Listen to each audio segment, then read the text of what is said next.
Welcome to lecture 7.3 of the matrix chapter third of class 12th। ठीक है, अभी तक हमने क्या कहते हैं लेक्चर 7.2 में पढ़ा था, कुछ 3.2 के एक्सरसाइज 3.2 के सवाल लगाए थे।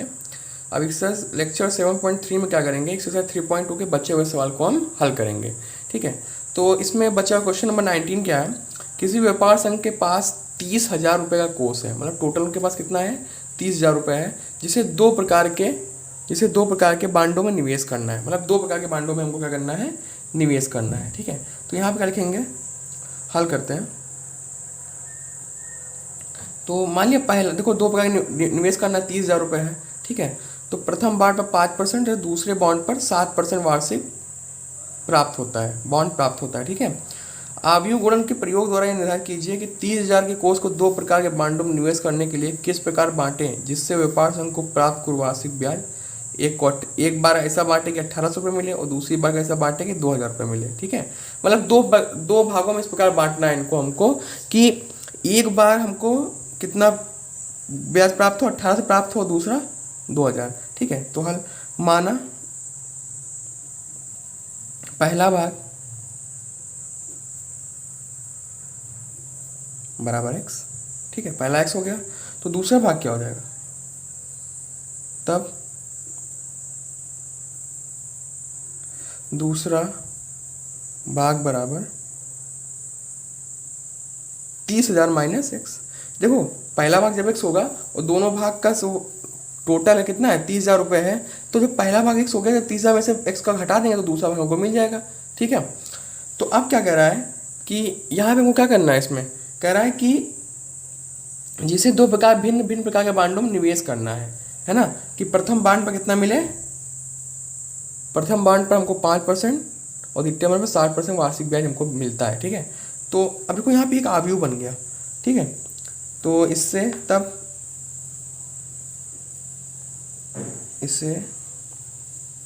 a बराबर एक आव्यूह बन गया, क्या बन गया, x, और ये क्या बन गया, 30,000 माइनस x, एक आव्यूह बन गई है, मतलब पहला पार्ट और दूसरा पार्ट।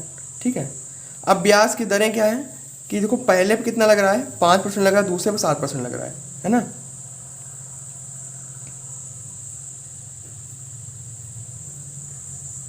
पहले पर ब्याज दर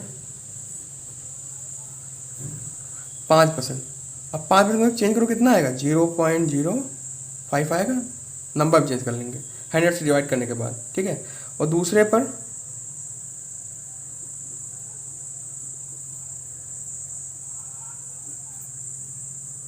ब्याज दर, दूसरे पे ब्याज दर कितना है, 7%, 7% मतलब 0.07। It is clear. ठीक, अब ये दूसरा भी बन जाएगा, इससे b बराबर क्या मान लेंगे, देखो पहले पे कितना है 0.05% लग रहा है, दूसरे पे 0.07 लग रहा है, ये हमने सवाल बना लिया।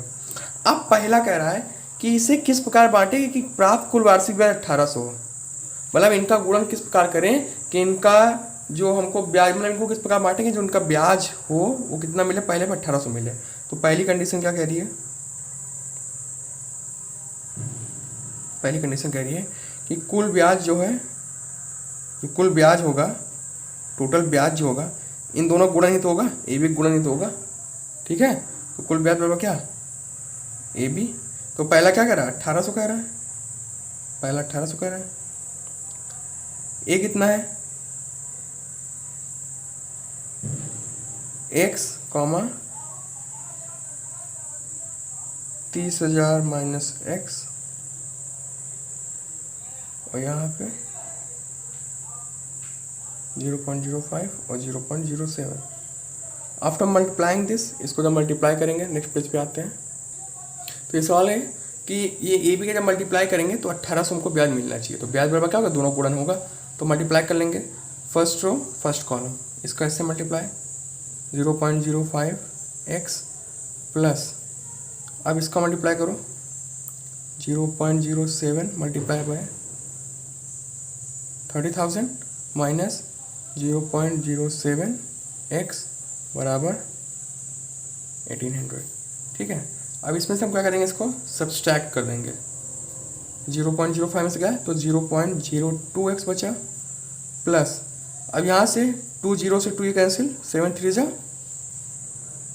जा 21, तो कितना आ जाएगा इक्वल टू,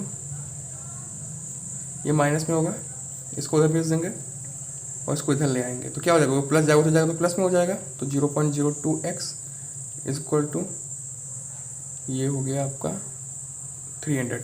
ठीक है, अब इसको डिवाइड कर दो, तो जब डिवाइड करोगे तो कितना आएगा 300/0.02, ऊपर चला गया 2 जीरो हट के, तो यहाँ ऊपर 2 जीरो हो गया, 30,000 हो गया बटे 2, यानी x का मान कितना आ गया, जब एक 15,000 होगा और दूसरा 15,000 होगा, ठीक है, तो हमको टोटल ब्याज कितना मिलेगा 1800। सेम इसी वे में हम दूसरा सवाल लगाते हैं, इसी का बी पार्ट, कि अगर हमको ब्याज 2000 मिलना हो, जब ब्याज 2000 मिल रहा हो तो किस प्रकार बांटेंगे। ठीक है, तो कुछ नहीं करेंगे, हमको पता है कि गुणन बराबर कितना होता है,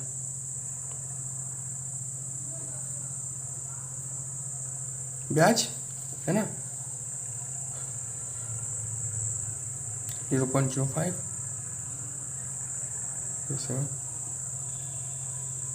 अरे दर ही तो दिया है, ये दर दिया है और ये क्या दिया हमारे पास प्रिंसिपल वैल्यू, और हमने पढ़ा था ना PRT/100 इक्वल टू SI होता है, तो यहाँ पे क्या PRT P है और R है इक्वल टू SI, ये भी होता है, फार्मूला होता है। ठीक है, तो यहाँ पे 2000 मल्टीप्लाई करेंगे तो सेम यही आएगा जो ऊपर आया है, कितना आया है यहाँ पे 0.02 इज इक्वल, नहीं यहाँ पे इतना सॉल्व करेंगे ये वाला, और इधर 2000 रखेंगे। ठीक है, इतना आएगा इतना।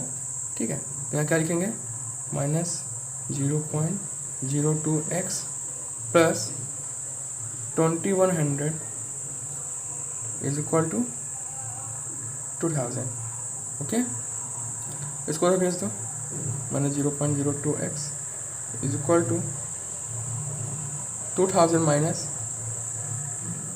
2100 माइनस 100 माइनस 0.02x, माइनस से माइनस कट गया, x इक्वल टू 100/0.02, पॉइंट हटा 20 ऊपर गया तो 10,000/2, तो x बराबर 5000। मतलब एक को 5000 के पार्ट में बांट दो और दूसरे को 25,000 के पार्ट में बांट दो। ठीक है, दूसरा 25,000 दूसरा भाग होगा, तभी जाके हमको क्या मिलेगा, टोटल हमको जो ब्याज होगा कितना मिलेगा 2000 मिलेगा। इट इज़ क्लियर, पहला क्वेश्चन हो गया। अब 19 नंबर क्वेश्चन हो गया। अब आते हैं हम 20 नंबर क्वेश्चन पे। ठीक है, अब आपका क्वेश्चन नंबर 20 इस प्रकार है कि किसी स्कूल की पुस्तकों की दुकान में, एक स्कूल है उसकी पुस्तक की जो दुकान है उसमें 10 दर्जन रसायन विज्ञान, 8 दर्जन भौतिक विज्ञान तथा 10 दर्जन अर्थशास्त्र की पुस्तकें हैं। इस पुस्तकों का विक्रय मूल्य 80 रुपये, 60 रुपये, 40 रुपये क्रमशः है। मतलब कि रसायन विज्ञान की जो पुस्तक है उसका विक्रय मूल्य कितना 80 रुपये है एक पुस्तक का, और भौतिक विज्ञान का 60 रुपये है, और अर्थशास्त्र का 40 रुपये है एक किताब का। अब इसका हम आव्यूह बीजगणितीय के प्रयोग द्वारा ज्ञात करना है कि सभी पुस्तकों को बेचने के लिए दुकानों को कुल कितनी धनराशि प्राप्त होगी। मतलब कि हमको गुणा करके पता करना है आव्यूह की विधि से कि हमको इसमें कितनी पैसे प्राप्त होंगे, कितने रुपए प्राप्त होंगे। तो सबसे पहले यहाँ लिखेंगे पुस्तकों की संख्या कितनी है,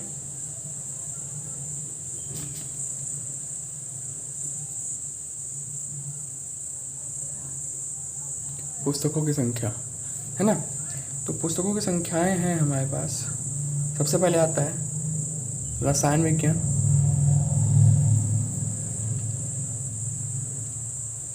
कितनी है 10 दर्जन। एक दर्जन में कितनी पुस्तकें होती हैं 12, तो कितना हो गया 120 पुस्तक हो गया। सेम इसी प्रकार आते हैं हम भौतिक विज्ञान में।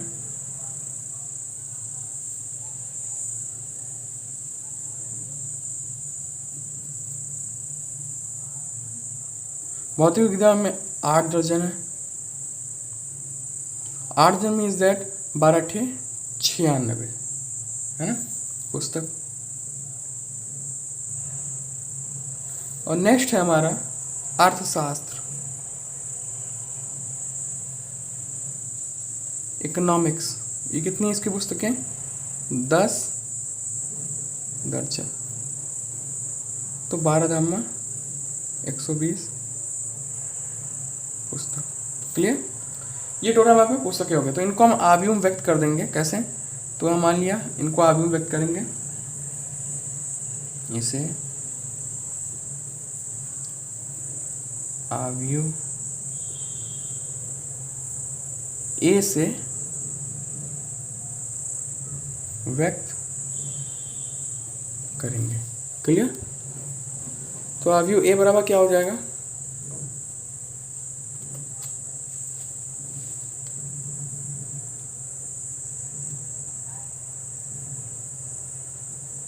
पहले 120, फिर 96 और फिर 120। क्लियर? अब इनके मूल्य कितने हैं? देखो ये रसायन किताब है, तो सबसे पहले इसका मूल्य देखेंगे, फिर इसका मूल्य देखेंगे, फिर इसका मूल्य देखेंगे। ठीक है? तो प्रत्येक पुस्तक का मूल्य कितना है?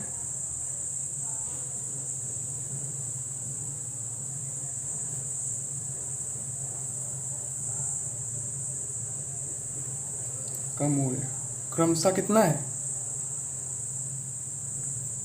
पहले का है 80 रुपये, मतलब रसायन विज्ञान का 80 रुपये है, भौतिक का 60 है, और अर्थशास्त्र का 40 रुपये है। इसको हम किस में व्यक्त करेंगे? इसको हम क्यू बी में करेंगे। 80, 60, 40। अब तुम लोग सोच रहे होगे सर यहाँ पे आपने रो में कर दिया, यहाँ पे कॉलम में कर दिया। रो में इसलिए किया है कि अगर जब इसका मल्टीप्लाई करेंगे तो चेक करना होगा मल्टीप्लाई करने के लिए क्या होना चाहिए। ये 1:3 में है, और ये किस में है? इसमें 1 रो 3 कॉलम है, और इसमें कितना रो है? 3 रो 1 कॉलम है। तो ये मिलना चाहिए, है ना, तभी मल्टीपल संभव होगा। तो हम यहाँ पे ए भी निकाल देंगे अब। क्लियर? ए बी बराबर क्या हो जाएगा? 120, 96, 120 और 80, 60, 40। आफ्टर मल्टीप्लाइंग दिस, मल्टीप्लाई करो कितना आएगा? 120 मल्टीप्लाई बाई 80, 12 8 96, 96 100 प्लस 96 को 60 से गुणा करो कितना आएगा? 96 7, 96 को 6 से गुणा करो कितना आया? 96 पंचे कितना हो गया? तो हमारा हो गया 96 पंचे 960 का आधा कर दो, 480 में और 90 जोड़ दो, हाँ 576, और आगे जीरो लगा दो। क्लियर? 120 को फिर 40 को 12 चौक 48, यानी 4800 रुपये ये हो गया टोटल। अब इसको हम ऐड अप कर लेंगे, तो टोटल ऐड करेंगे तो 0 0 1 0 तो लिख जाएगा ऐसे ही।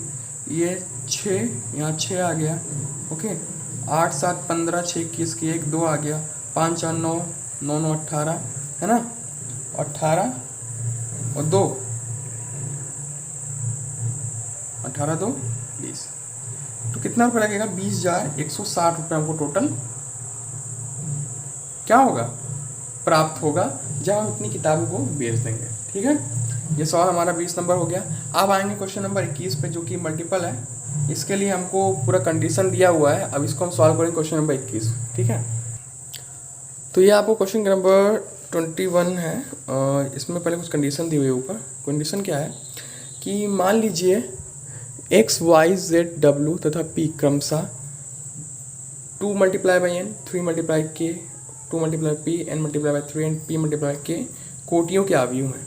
तो इसमें क्वेश्चन नंबर 21 है, कह रहा है कि P Y plus W Y के परिभाषित, मतलब कि p और y का गुणा भी हो जाए और डब्ल्यू वाई गुणा हो जाए और फिर इनको जोड़ दिया जाए। तो इसको संभव होने के लिए n k तथा p पर क्या प्रतिबंध लगेगा? प्रतिबंध मतलब क्या कंडीशन अप्लाई होनी चाहिए? तो यहाँ पे ध्यान दो, p बराबर कितना है? इसकी कोटि कितनी है? p की कोटि है p multiply by k। Okay, दूसरा y की कितनी है? y की 3 मल्टीप्लाई बाई k। और w की कितनी है? w की है n मल्टीप्लाई बाई 3। तो पहले इसको हम सॉल्व करने के लिए क्या करेंगे? पी वाई p की वैल्यू कितनी रखेंगे यहाँ पे? मल्टीप्लाई होने के लिए हमको क्या, पहले वाले का कॉलम दूसरे वाले का क्या, पहले वाला का कॉलम और दूसरे वाले का हमको पंक्ति बराबर होना चाहिए। यहाँ मल्टीप्लाई करेंगे, डॉट क्या है वाई, वाई कितना है 3 मल्टीप्लाई बाई के प्लस 3 डब्ल्यू कितना है एन मल्टीप्लाई बाई 3 और डॉट 3 मल्टीप्लाई बाई। अब देखो ये तभी मल्टीपल संभव है जब ये के की वैल्यू कितनी हो 3। जब 3 होगी तो ये दोनों मिल जाएगा, तब हमारा ये क्या हो जाएगा मल्टीपल संभव हो जाएगा। ठीक है, तो यहाँ पे क्या संभव हुआ, पहला तो हमको क्या मिल गया, जब के बराबर हम 3 रखेंगे, यानी के बराबर 3 रखेंगे तो क्या बचेगा यहाँ पे p मल्टीप्लाई बाई के, क्योंकि के जगह पे हम जब 3 रख देंगे, एक हमको के बराबर 3 मिल गया है ना, के बराबर 3 मिल गया, तो यहाँ पे के बराबर 3 दो कंडीशन में है, दो उसको दिया ए में भी है सी में है। अब देखो यहाँ पे हमको जब के बराबर 3 रख देंगे तो क्या मिल जाएगा p मल्टीप्लाई बाई 3 है ना, क्योंकि के बराबर 3 रख दिए ना, और प्लस यहाँ तो मिल ही रहा है सेम, यहाँ क्या बचेगा n मल्टीप्लाई बाई 3। अब इन जोड़ने के लिए क्या कंडीशन है, हमने बताया था जोड़ने वाले लेक्चर में कि दोनों की कोटियाँ बराबर होनी चाहिए। कोटियाँ बराबर होने के लिए क्या करेंगे, p बराबर n होना चाहिए है ना, तो यहाँ पे a बराबर सही है, a बराबर सही है, ये k बराबर 3 और p बराबर n जब होगा तभी ये चीज़ क्या होगा P Y plus W Y संभव होगा। It is clear. अब हम आते हैं इसके क्वेश्चन नंबर 22 पे, इसी के पार्ट में है ना, इसका बी पार्ट है क्वेश्चन नंबर 22। अब इसमें 22 क्वेश्चन क्या कर रहा है, इसी का दूसरा पार्ट है कि अगर p बराबर n हो तो आप 7x माइनस 5z की कोटि कितनी होगी। तो 7x की कोटि कितनी है, x की कोटि 2 मल्टीप्लाई बाई n दी है, माइनस 5 और z की कोटि कितनी है, z की कोटि हमारी है तीसरा 2 मल्टीप्लाई बाई p। ठीक, तो क्या हो जाएगा यहाँ पे, अब n बराबर p है, चाहे इस जगह पर p रख दो चाहे इस जगह पर p रख दो। ठीक, तो क्या हो जाएगा, कोटि क्या बच जाएगी, कोटि से हमको मतलब है, इससे नहीं मतलब है, तो 2 मल्टीप्लाई बाई n ये हमारी क्या हो जाएगी कोटि हो जाएगी। ठीक है, क्योंकि यहाँ पे p बराबर क्या दिया है n दिया है। ठीक, चाहे इसके यहाँ पे 2 मल्टीप्लाई p भी कर सकते हो। ओके, तो यहाँ पे क्या हो जाएगा 2 मल्टीप्लाई बाई n हो जाएगा, लेकिन ऑप्शन में क्या दिया है 2 मल्टीप्लाई बाई n दिया हुआ है, इसलिए क्या हो जाएगा कोटि क्या हो जाएगी 2 मल्टीप्लाई बाई n हो जाएगा। इससे हमको नहीं मतलब बाहर वाले से, क्योंकि हम ये कोटि के बारे में चल रहे हैं ना, ये कोटि के बारे में अध्ययन कर रहे हैं। ठीक, तो जब n बराबर p है तो यहाँ p बराबर n हो जाएगा, दोनों कोटियाँ क्या हो जाएगी समान हो जाएगी, तो समान कोटियाँ, तो कोटियाँ पूछा है इसमें क्या होगा, तो कोटि क्या हो जाएगी 2 मल्टीप्लाई बाई n हो जाएगी। ठीक, इसी के साथ आपकी एक्सरसाइज 3.2 फिनिश होती है। अब हम आते हैं नेक्स्ट लेक्चर में। ठीक है, तब तक के लिए धन्यवाद।